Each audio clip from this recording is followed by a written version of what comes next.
Your Excellency, the Governor of Tamil Nadu and the Chancellor of the Tamil Nadu, Dr. MGR Medical University, Honorable Minister for Health, Government of Tamil Nadu and Pro-Chancellor of the University, esteemed Chief Guest and Guest of Honor, recipients of the Honorary Doctor of Science and Lifetime Achievement Awards, former Vice Chancellors of the University, members of the Governing Council, respected trustees, deans, principals, professors of affiliated colleges, distinguished invitees, graduates, parents, and students.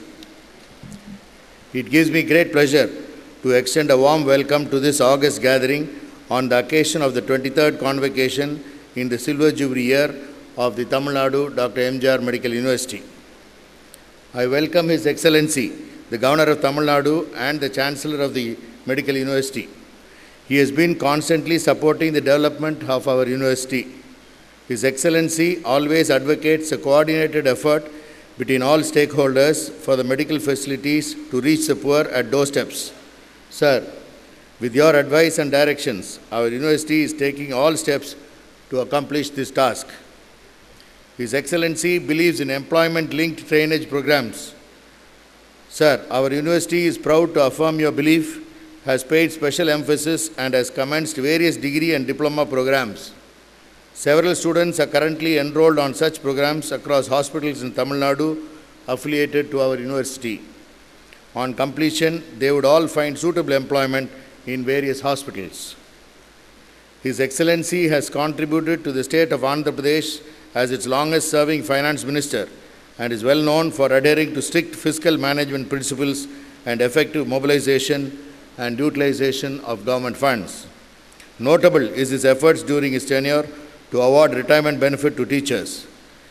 With your continued support and directions, our university will strive hard and reach out to the needy. We have great pleasure in welcoming you, sir. I welcome the Honorable Minister of Health and the Pro-Chancellor of the University, who is a medical professional and has been the source of support to the activities of the university. Our Pro-Chancellor has high regard for teachers and has served the needs of government doctors as a member of the association. Our Minister of Health has taken the mandate to improve the public and private healthcare delivery in Tamil Nadu in the recent year. All of us know that access is the key to healthcare, and our beloved Minister, with the directions and advice of our Honorable Chief Minister, is engaged in designing and delivering the insurance scheme which should be a boon for all citizens. Sir, with your support, the university will strive harder to achieve laurels. I have great pleasure to welcome our chief guest, Dr. Pratap C. Reddy, the architect of corporate healthcare in India. Dr. Pratap C. Reddy is the founder chairman of the Apollo Hospital Group. His mission started in 1979 when he returned from US and could not accept the fact that Indians have to travel abroad for life-saving cardiac surgeries. He decided to change the situation, and here we are, proud to say the trend has reversed and India has become the preferred medical tourism destination for other nationals. Students gathered here, I used to remember Dr. Reddy's favorite comment: the first hospital I built in Greaves Road, I faced any number of problems equivalent to the number of bricks used to build the building. Students, you should all understand that perseverance can make things happen. You need to really believe and just believe to achieve. Recipient of the Padma Bhushan, Padma Vibhushan and many other awards, Dr. Reddy has brought accessible, affordable and quality healthcare to our country. His institution has many firsts to its hat, starting from the first MRI in the country to the latest cyber knife through introduction of preventive health checks. Another major initiative launched by the Apollo Group is the Health Highway, wherein all doctors in the country would be linked and electronic patient record will be the order of the day, thereby elevating the quality of healthcare to the highest level for all Indians. Thank you, sir, for being with us and having consented to deliver the convocation address. I have great pleasure in welcoming the guest of honor, Professor Kameswaran, a senior, highly qualified ENT surgeon. He was the past director of the Institute of Otorhinolaryngology at Madras Medical College and the past director of the PG Institute of Basic Medical Sciences, Taramani. He has been the president of all the academic bodies in ENT and speech and hearing. A Padma Shri awardee and B.C. Roy awardee, he is acclaimed international surgeon of international repute. He was an expert committee member which laid the foundation for this medical university to be formed in the year 1987. His wife, late Dr. Lalita Kamasuran, was the first Vice Chancellor of our medical university. His son, Dr. Mohan, is a Padma Shri awardee and a world-renowned ENT surgeon in the footsteps of his beloved father. We have great pleasure in welcoming you, sir. I welcome the recipients of the honorary degree of Doctor of Science and the Lifetime Achievement Awardees, considering their exceptional contribution in their chosen field. I also welcome other distinguished guests, dignitaries, students, faculty, press, and media. It is a proud moment for this university that 5,215 students are being conferred with the degrees. Of these, 2,298 undergraduate and postgraduate students are being conferred with the degree in person today. 5 candidates are being conferred with PhD and 1 candidate with DSc research degrees. My heartiest congratulations to all the students on their achievements. Let me take this opportunity to briefly share with you some of the select achievements of the university in recent years. 25 years since its inception, the university is celebrating the Silver Jubilee year in 2012. Special guest lectures on currently relevant topics, international seminars, health screening camps are being conducted to make this celebration a memorable one. Simulation and OSCE workshops have been organized to train the trainers. To train the postgraduates of medicine and surgery to do clinical and basic science research, the Med-E journal has been brought out by the university. It has been made mandatory for them to publish a research article in this journal before being allowed to take the postgraduate exit exam. The slogan, "Publish or Perish," is being ingrained at this early stage itself.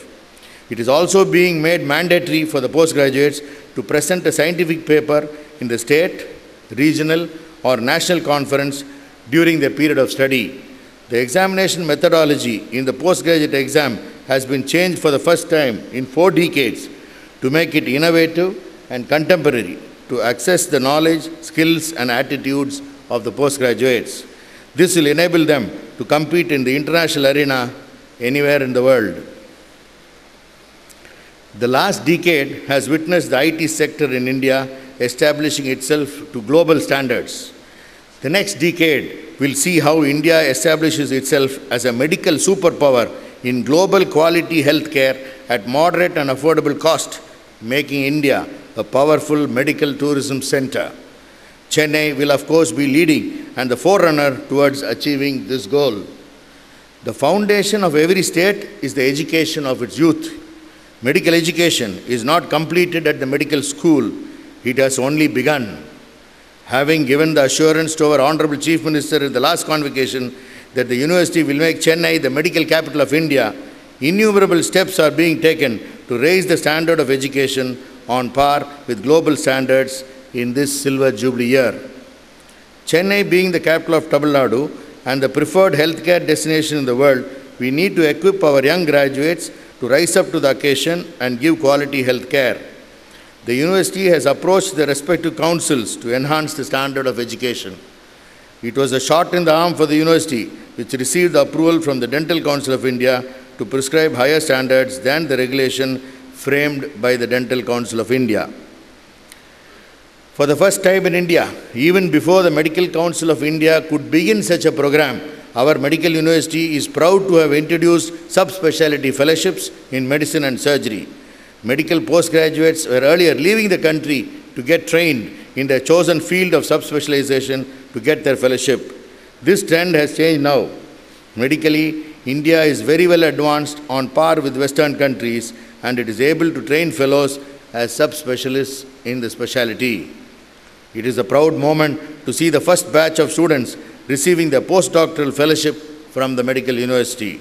Trailblazing in the field of medicine, new fellowship programs in sleep medicine, palliative medicine, computer-assisted surgery, and robotic surgery are being introduced by our university.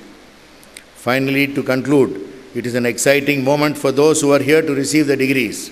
Graduation is a major academic milestone in an individual's life.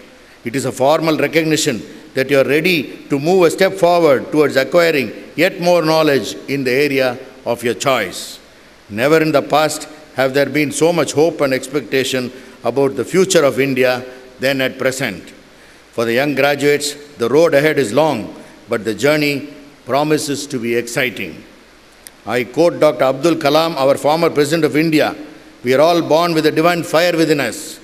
Our efforts should be to give wings to this fire and fill the world with the glow of its goodness." I would like to finish with a prayer for mankind and the universe. The Upanishads glorify the student-teacher relationship. Sahana vavatu, sahanau bhunaktu, sahaviryam karavavahai, tejvashvinama ditamastu, mavid vishavahai. Om Shanti, Shanti, Shanti.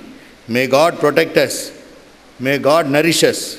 May we work together with energy and vigor. May our study be enlightening, and may there be peace for all. Thank you.